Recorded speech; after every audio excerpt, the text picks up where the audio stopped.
Well, hey there, guys. I'm Axel the Beast of ZeldaNinja.net, and first off, I'm sorry about the mailbag not popping up. I've been trying to get over a sickness. I don't know if you can still tell I have it. But the topic this time is keeping in with last week's Halloweenish theme of monsters, but this time we're going to focus on the bosses and what they are. You know, that question. Now, I think I've touched on some of my points in this video before on, like, the mailbag, and I know that Din and Rish have talked about this on the podcast a while back in what was actually a great segment. But, you know, it's been some time, and it's an interesting topic, so I thought I'd take my crack at it. And, you know, it's interesting because enemies are usually a lot clearer. I mean, you have animals, you have, like, some kind of construct like the Beamos or the Armos, you have like magically created enemies or undead things revived. You have people like the knights and Link to the Past, or even possibly the Wizrobes, and you even have demons like the Bokoblins and whatnot. Usually with enemies you have a better idea of what they're supposed to be within the world, but usually the bosses are a lot more confusing. So this is my version of this topic, and I'm going to be talking about, well, I'm going to be a bit more and a bit less specific. I'm going to be talking about the categories of different types of what you want to explain about the monsters. Except not quite. Just keep watching the video. Now, first off, I've seen people like try to go at this with like a biology perspective, where they try to prove evolutions between different bosses or enemies and whatnot. I think that this is generally the wrong way to go about this. I mean, I think that people underplay the concept of there being unique creatures that just don't relate to anything else. And, I think this comes from kind of what Zelda is. Zelda's origin is why I think that the idea that the monster has nothing to do with anything else is important. Because in the hero saves princess story, the hero saves the princess from the dragon. Usually the dragon kidnaps the maiden, goes up in a cavern or whatnot, and the hero has to go fight him, and just go kill the dragon, and the bosses function as the dragon. They're the monsters guarding the dungeons. They guard the treasure, dungeon item, your objective or whatever, on your way to fight the princess. Fight the princess, wow, okay. Fight the bad guy and save the princess. And, so but I think bosses function as the dragon. It's not a good idea to think of them as species, because the dragon, yeah, the dragons is a species, but that's a little misleading, because in modern fiction, you see dragons portrayed as a full-on species with, like, their own, just their own biology and whatnot. But in the old stories, like, well, specifically the hero saves a princess stories, if they're a species, it doesn't matter. They're basically just telling, go into the mountain, kill the dragon! That's it. That's the only thing that's important.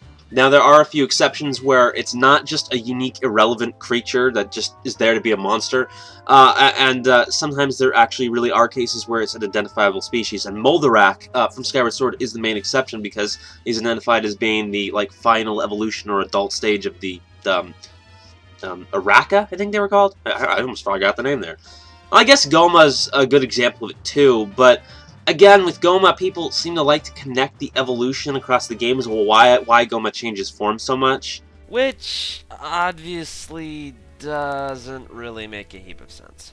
And I just think it's a bad idea because, well, here's an example. You've got the Wizrobe, this totally humanoid wizard dude, obviously not a monster or susceptible to monster evolution, so you're like, oh, hey, I've got this wizard dude over here. Yeah, and this is my person B voice. I've got a toucan over here. Let's make something happen!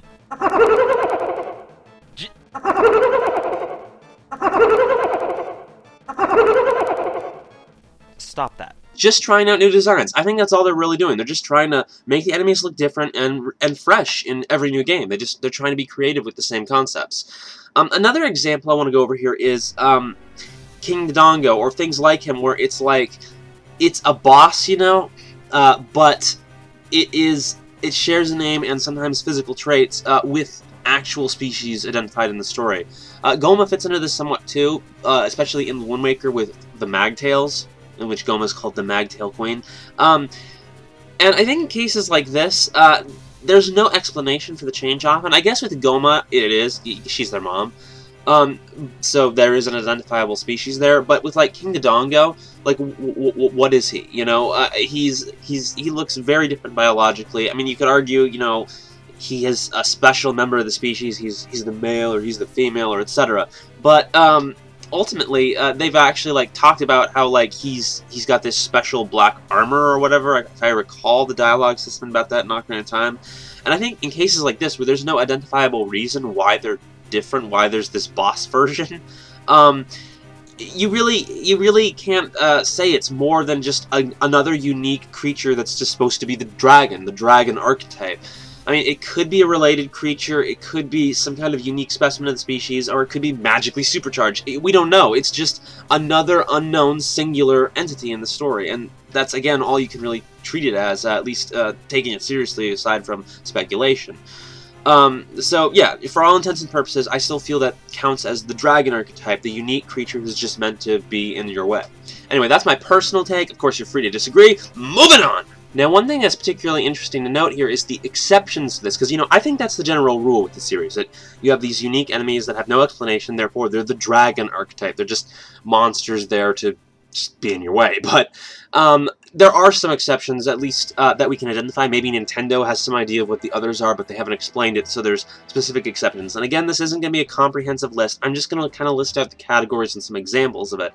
And I believe these are the main exceptions to the dragon archetype thing, as I call it, in the series. Now, the first one I want to go over is the Guardian, or whatever. That's what I like to call it. But basically, these are bosses that are fought in a dungeon, and they're not evil, but they're tests meant for you. And they're usually, they have to do with the story, obviously, and someone who set the dungeon up ahead of time for you, but not the bad guy. It's the dungeon set up by the good guys. Now, interestingly, Zelda 2 is one of the best examples of this. In Zelda 1, they're basically all just whatever.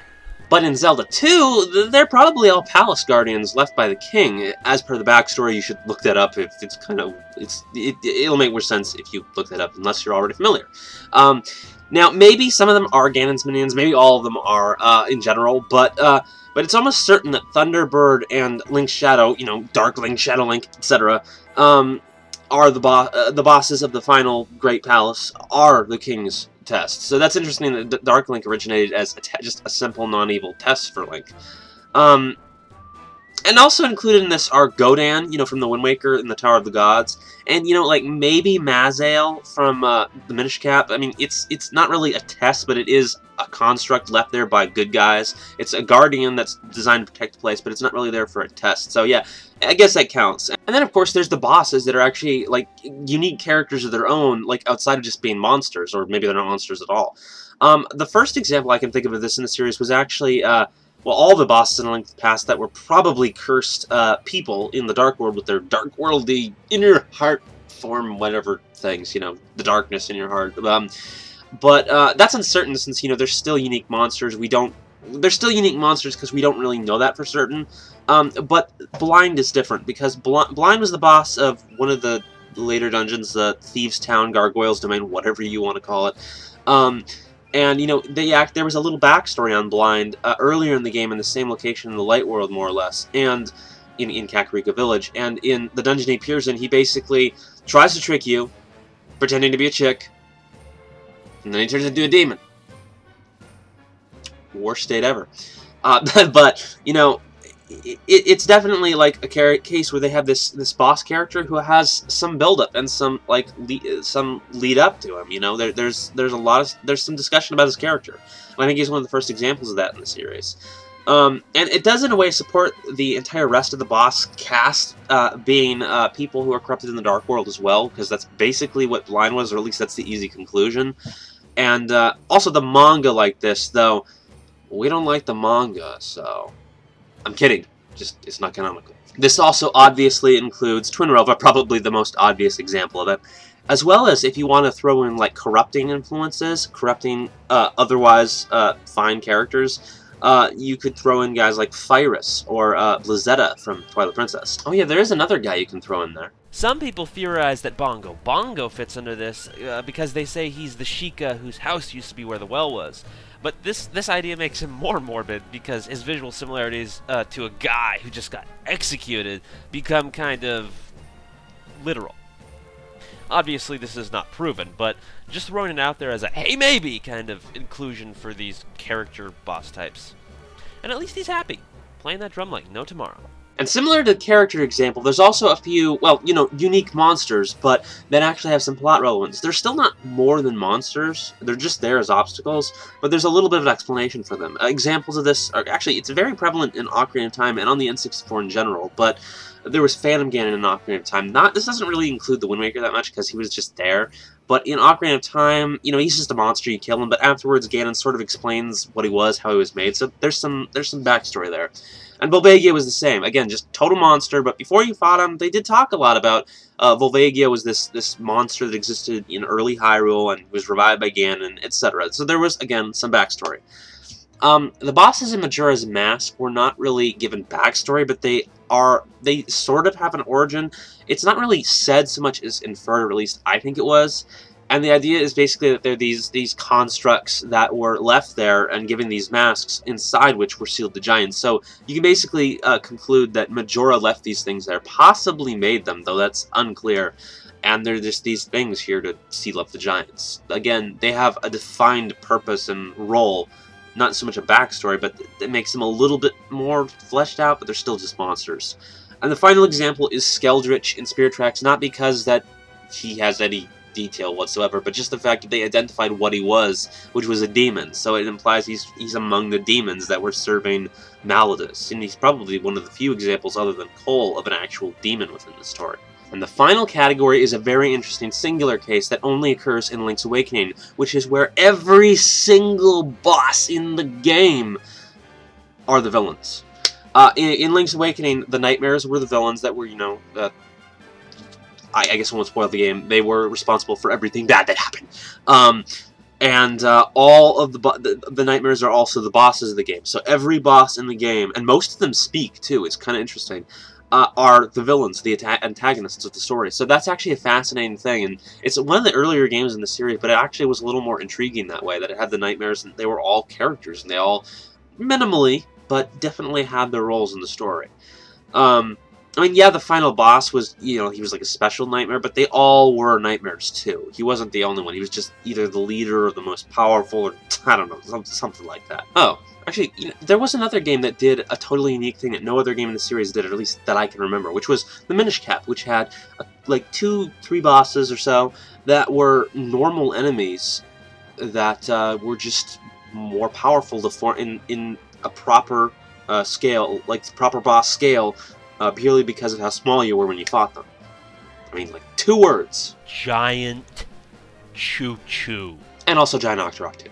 Anyway, that's enough of that. This has been my attempt to rationalize what the bosses are in the Zelda series. Probably not the smartest idea I've ever had, and it definitely produced this lengthy video of me just trying to overthink something. But you know, overthinking things is fun, and hopefully you enjoyed that. Obviously, again, I think I've said this 3 times, but I'm not getting everyone. I'm not even trying to get everyone. I definitely left out, like, every single mini-boss, some of which fit the categories, too. Like, example being Skirvo and Dreadfuse from Skyward Sword, which Skirvo fits as a character, and Dreadfuse was basically a guardian. Skirvo was a corrupted guardian. Character. We're gonna go with that. Anyway, just explaining that concept of the unique boss that's just there to be an obstacle, like in the classic stories, and giving some examples of the bosses that do deviate from that, and defining what I think to be the major categories of boss explanations, basically. You know, but the rest, you know, aside from these exceptions, the rest are just monsters. Deal with it. But tell me what you think. Do you try to rationalize the bosses in Zelda games? Do you even think that's a good idea? Am I just a crackpot? None of my theories make any sense? Did you think they were interesting theories? Do you have your own theories? Tell me in the comments, and I'll see you guys later. Dodongo, and he has some visual similarities to the Dodongo species, aside from just being king, you know, the big guy. What was that? That doesn't make any freaking sense. There's more to it, and that's, I guess, ironic, because the only real dragon on this list is, well, I guess there are other dragons that do fit under